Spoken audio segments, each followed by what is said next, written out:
I have rewritten this a few times in an attempt to shorten, but our history goes back since we were kids. I'm looking for some advice as to what to do when I get home in 2 days. I am changing all names, obviously. Very sorry for the length of this monster. Jen and I had been friends since we were kids. Our parents were lifelong friends. We grew up together and started dating in our teens. It was like it was almost expected by our families. They had more plans for us than we did. When I was going for my master's, I had to move to another city, and Jen remained in our hometown working on her nursing degree. After a year of long-distance relationship, we decided to remain friends and not have the pressure of our relationship control us. We both remained best friends, and we both dated other people. It was weird because we both always knew this was temporary, and we would end up back together at some point. I graduated and stayed in the city I got my master's in and started working in my field. I waited for a transfer back to my hometown, and when I got it, I was so happy. Jen was in a long-term relationship, and he was a nice fellow, but I always got the feeling he was wary of our friendship. I understood the vibe and stepped back out of respect, although she and I would talk several times a year. My boss and mentor, I will call Paul, 44 male, was a great guy, and we became good friends. He taught me the ropes, and one day came down from the ivory tower and wanted to talk. He explained there was an open position in a foreign city for 2 years, and it would be advertised shortly. He explained the position, and even though the money wasn't huge, all expenses such as rent, hotel, and expenses related to travel were covered. Basically, I would be based in Tokyo and have to travel once in a while to other Asian cities for a few days here and there. I thought about it, talked to my friends and parents. Paul said it was a bitch position, but would be a great opportunity to prove myself and climb the ladder. I thought, why not? I could save most of my salary and gain valuable experience. Paul said he would speak to the old man, and if I wanted it, he would recommend me. He explained he himself did something similar years ago, and it helped his career. So off I went. The first year was horrible, getting used to the culture and social rules, not only in Japan, but the other countries I would visit for work. One thing that surprised me was how available women were.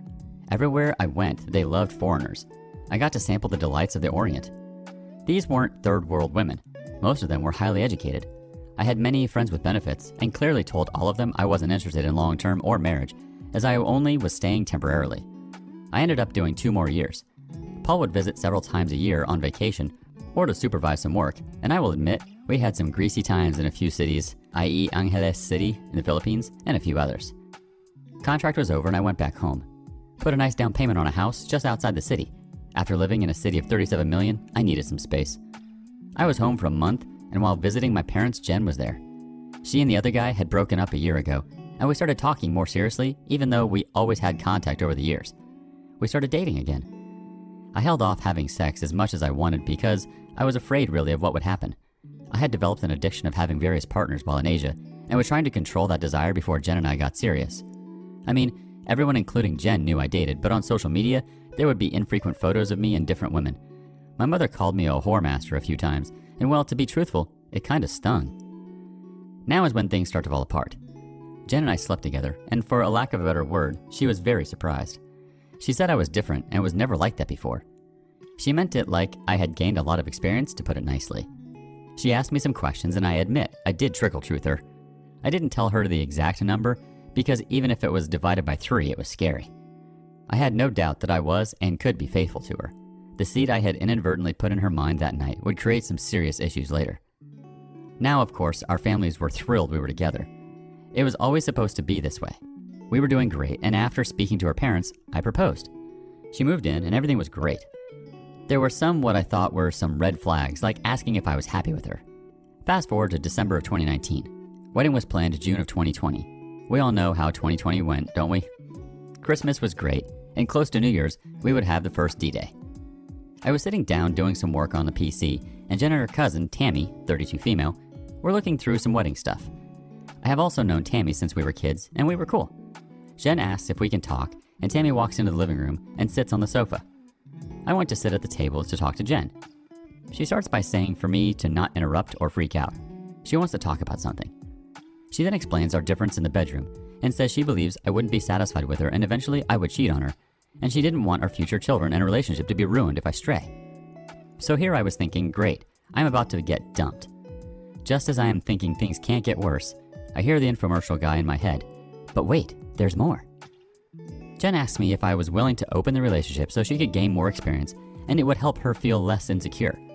She states I should not be worried as I am the only man she ever loved and that's why none of her relationships had ever led to marriage.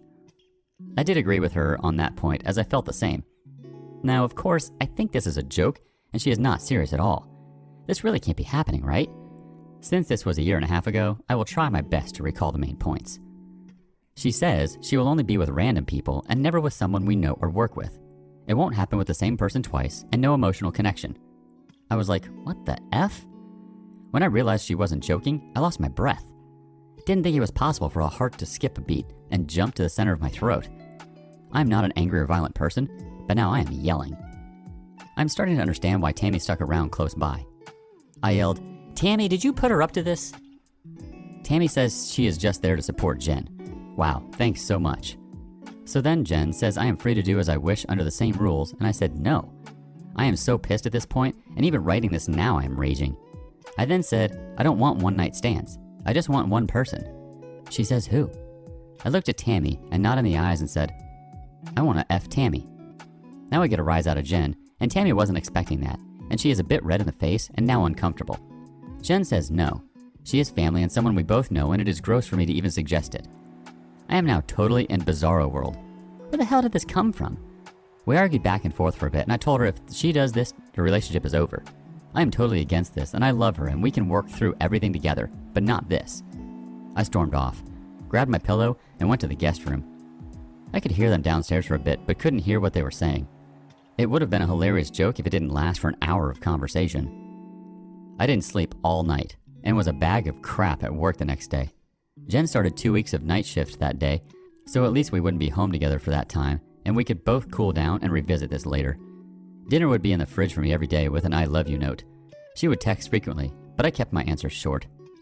Thursday night of the next week of her night shift, I go to the PC to work over some files, and I notice an email notification on her account, and it's a hotel reservation for a good hotel that's close to my office.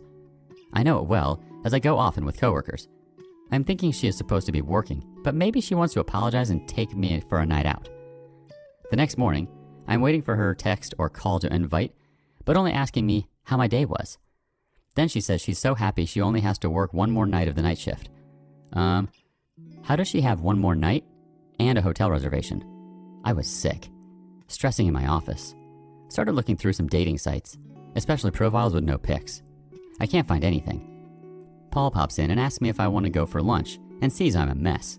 He asks what's up and I tell him. Paul is hard men go their own way, but has always supported my relationship with Jen.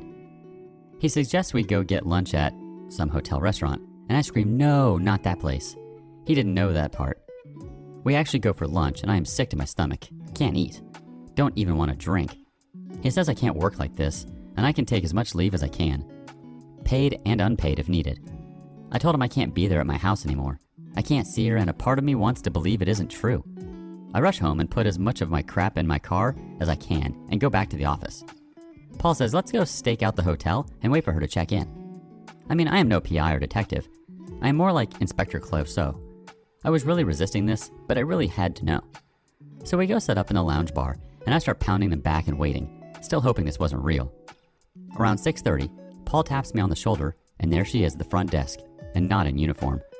I want to strangle her, scream, spit, cry, I don't know. We wait for 10 minutes after she gets in the elevator, and Paul and I walk to the front desk. I ask the reception to put me through to Jen blank blank room, and it rings. As soon as she answered, I just started yelling into the receiver and sounded confused. Jen, I told you if you did this, it would be over. I am done. Wedding off. Relationship over. And I hung up and got my butt out of there. Now where to go? I went back to Paul's, and now my phone is lighting up. The only person I called was my dad, and I explained in PG-rated terms what happened, and I need to leave town for a bit. It wasn't a discussion, and I feel bad for how I spoke to my old man. Phone didn't stop for 2 days. Everyone under the sun called me, and I didn't answer. I didn't know what to do. The only way I could explain how I felt was like walking around underwater. Paul mentioned some financial things I should deal with to protect myself. I wasn't even thinking about that. The house, wedding, loans for the car. We kept separate accounts, and one for the wedding, and one for house-related bills. I couldn't care less. The next day, I emailed Jen and said this would be our last contact, and I was leaving the city for a while, and the wedding and everything else was off. I called my dad back and spoke with him at length, and while he was crushed, he understood I needed time and space. He said he still hopes that we could work it out. 10 days later, I boarded a plane and traveled to Bali. I never answered any of her or anyone's messages or emails. I don't know if she left the hotel that night or stayed. I didn't care. I eventually landed in Bali and climbed into a bottle for the next month and went offline with the exception of my dad and work. Didn't even care if I got fired. I wish I could say I enjoyed myself, but was mostly just drunk. I felt a lot of rage and shame and hate about how things went down. I kept in touch with Paul about my leave, and after 3 weeks he asked if I could run back to Tokyo to look after some things. We talked about the new global virus, and I mentioned coming back to Canada to settle things there, as I was hearing rumors of potential lockdowns. I got to Tokyo on March 1st, and it felt good to get back to work, even if it was just a little. After hearing lockdowns were coming, Paul mentioned me getting back to Canada, but I said, meh, it's only going to be 30 or 60 days. I need some time to plan my next move. 30 to 60 days. F me. I was still in Japan for another year before I got vaccinated, but by this time, I didn't really want to go home. My house was rented out, and I was talking to family, but refused any info about Jen. On September 21st, I received news my dad had a heart attack and was doing well, but would need a triple bypass. This surgery is serious. Not as serious as it was 40 years ago, but I still wanted to see him, and just in case. I know when I get home, it is just going to turn into a crap show, and I really didn't want that. I just want to see my folks and thank Paul for all he has done for me, even as selfish as I was. But I know I'm going to have to see her, and I have no idea how I'm going to feel or think. I'm so sorry for the length of this. Even still, I left a lot out. Any advice, tips, or insults would be appreciated. I'm flying out in 4 hours and will land in about 24 hours. Update. After landing, I went to see my dad. He is looking good and actually looking forward to his surgery. Mom is doing well, but obviously masking concern. I spent almost the first 24 hours by his side, and I think we talked about everything under the sun. But nothing heavy. Don't want to stress him. Told him I am here for him, but I am using this trip to reorganize my life, close some doors, and open some new ones. On day 2, Paul and me met up at a local spot close to the office. Paul is already driving the booze into him already. We talked for a bit back and forth, talking about my dad, work, and he asked me if I had any contact with Jen, which I said no to. He then informs me the old man, the boss, wants to see me, but considering my father, it can wait. I know I am in deep and tell him may as well get it over with. I have a list of things I need to accomplish this month, and I may as well start knocking things off of it. Meeting Jen is one of them. I entered the office for the first time in what seems like forever. Many faces missing, a few new ones, and the usual suspects. A few people nodded at me and greeted me. We headed up to the old man's office, and I had never been there before. We walked in, and he motions for us to sit down. I had never spoken to the old man before. He does walk the floor from time to time, but people just part like Moses spreading the Red Sea. This is the conversation that followed. Old man: good morning, gentlemen. This is a closed meeting and anything discussed is private, blah, blah, blah. The old man just starts going off on a rant about responsibility and dedication, and he does have some good points, I have to admit. He looks at Paul and asks why they should keep me around. Paul says, he does great work. He has saved accounts and acquired many new ones, plus we can't find anyone to do the job for the 20% below market salary like we were paying him. What the F? Then Paul and the old man and Paul start maniacally laughing, like that bar scene in the Goodfellas movie.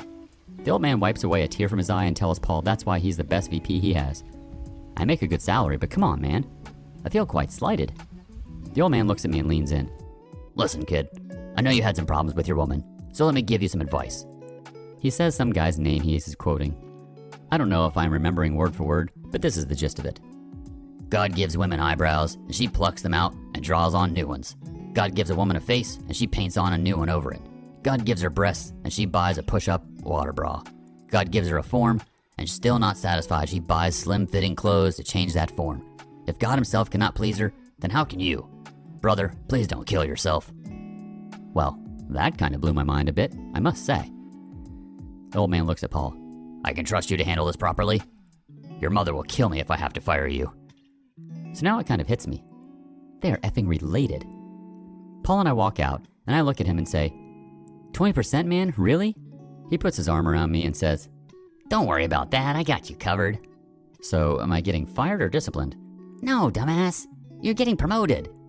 And he puts his arm around me and kisses me on the side of the head. You could have told me that beforehand, you dick. Nah, it was much funnier this way. I missed you, kid. Now let's go get effed up. It's 8:30 in the morning, Paul. Who does that? I do. You still have a lot to learn about enjoying life. Doesn't surprise me with this guy, really. What should I expect from someone who got all liquored up before on sake and got into a fist fight with a monkey Got his ass kicked as well, I might add, at the hot springs in Japan. We did end up getting pissed up. We talked about work and what was going to happen. We talked about Jen and he advised me that I really should meet her and get closure. He said we both did stupid things, but we are good people. Once I get closure, then I will be able to move forward in my future without an anchor of emotion holding me back. He said once that is resolved, then we can talk about my employment future, what I want to do and where I want to go. So that was checked off the list. At least I still have a job. Dad is looking good. There is still the matter of Jen, which has been consistently in my thoughts. I unblocked her on Facebook and scrolled through to prepare me for what was to come. I sent a PM and asked if we could meet for dinner sometime soon. We only exchanged pleasantries and are meeting for dinner in the next few days. That will be my next update. Jen and I agreed to meet at a restaurant a few hours after she got off work. Now going into this, I was afraid of two things. That my anger would remain and I would act accordingly, or my love for her would remain and I would act accordingly. I was hoping to find a comfortable median in the gray area. All my plans flew out the window the moment she walked through the door. She looked wonderful. She smiled and walked over and my stomach was in my throat. I wasn't this nervous when we lost our virginity together. We shared a short, awkward hug, and I could smell my favorite perfume on her. Is she about to love bomb me or play some emotional tricks? Is she in another relationship and here to show me what I missed? No rings on her finger, even the one I gave her. We talked about my dad first, and she told me she always checked in on him when she was on shift and assured me his surgeon for the upcoming bypass was one of the best. We kick around small talk like her extreme workload during the pandemic and what I experienced during lockdown in Tokyo. I was seriously getting ready to crack. I can assure you, I was calm and collected on the outside, but falling apart underneath. I told myself I needed this, to consolidate these feelings in order to move on finally. It seemed we were dancing around the elephant in the room for a painful amount of time, and she finally looked at me and her face changed. The whole conversation after that is a blur. I will recount it to the best of my ability. First, I want to tell you how sorry I am for what happened and for hurting you. Are you sorry you got caught, or actually sorry for how you hurt me? Of course I'm sorry for what it did to you. What it did to our lives and our future. I threw it away because of my insecurity. So did you plan it because of your insecurity, or you secretly wanted to punish me for the people I was with when we weren't a couple? Maybe both. But let me say that any other man that was in my life before we were engaged, I never loved like I loved you. Tim, her ex before me, cheated on me because he always told me that he could never compete with the feelings I had with you. We broke up for that reason. I did not know this. And to be honest, I never felt bad he cheated. I never wanted you to know I was going to sleep with another man. I thought I could emotionally detach from it, and even if you found out, we could work through it, like everything we ever experienced before. You thought very wrong. It was probably the most painful thing I have ever experienced. I didn't need you to be perfect or experienced. I just needed you to be mine. All of them, Jen, every single one, could never add up to what I felt with you. But now I am thinking, was it a real feeling or the projection of the dream of us that our family wanted or the fantasy we expected? It started to get emotional and Jen excused herself and went to the washroom to collect herself.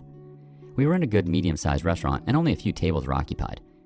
Paul tagged along for some support, as some of you mentioned, and strategically placed himself in the sealed-off lounge. I looked over to get some encouragement or a thumbs up, and he is having a rather animated conversation with two rather attractive ladies, laughing and hand gestures, the whole 9 yards. He finally looks over and gives me a questioning thumbs up, and I nod that everything's okay. He smiled, then gave me the middle finger with a smirk and went back to his extracurricular activities. This effing guy, seriously. Jen comes back and we resume. Is there anything you want to ask about that night? It can't be undone. It doesn't matter. Nothing happened. I wasn't even sure if I could have done it. When you called the room, it scared the crap out of me, and I raced down to the lobby, but you were already gone. It doesn't matter now. I'm not here to rehash the past. I want us to work on moving forward. Can you forgive me? Of course I can forgive you, and I do forgive you. You are not a horrible person. You just made a horrible series of choices which put us here. It is not all your fault. I should have been more open and understanding of your worries as well. I was going through a cycle of emotions from love to anger to regret. Part of me wanted to yell at her, and another part of me wanted to take her home and forget this never happened. For the past few weeks, I've been watching these Reddit videos on YouTube, preparing myself for this conversation, and seeing these men punishing themselves for what their significant others had done much worse damage than the actual cheating. I was determined to not be that simp. I start looking at her with the old man's words running through my mind. Painted face, painted nails, and form-fitting dress. Do I even really know her? If this is her outward appearance, is her mind the same? Are all their minds the same? I hardened myself. What now? Is there anything in the future for us? I want you to remember When we were kids, when walking home from the park, that vicious dog that approached us, I got in front of you on instinct to protect you, to save you. The owner called the dog and it took off. Just mere seconds really, but when you are 9, that's pretty scary. All these years later, I stood in front of you, loving you and protecting you for whatever would come at us. But this time when I stood in front of you, giving you everything, I had you stick a knife in my back, just like the frog and the scorpion. This statement really hit her like a bolt, and she lowered her head and sobbed a bit. I wasn't finished. I needed to get it all out. I'm sorry. She takes out the ring box and slides it across the table to me. I leave it there. I don't want this. I am pissed off. You think I want to be sitting here with my heart jumping out of my throat and you crying? I want to be home playing with the baby we would have by now. I can't remember anything said in the next few minutes. She began sobbing and holding her hands in her face. I have said some shitty things in my life, but that one takes the cake. I apologized and said that went too far. It snapped me out of anger mode. The rest of the conversation calmed down, and after I had blown off that steam, we actually had a normal talk just about life in the future. Because our parents are so close and her mom and dad are like my number 2 family and vice versa. We talked about how we could coexist in this realm as friends. Reconciliation is not on the table. She got up to leave and we hugged for a long time. I'm going to leave this here and finish the rest off tomorrow. It's been a long few days.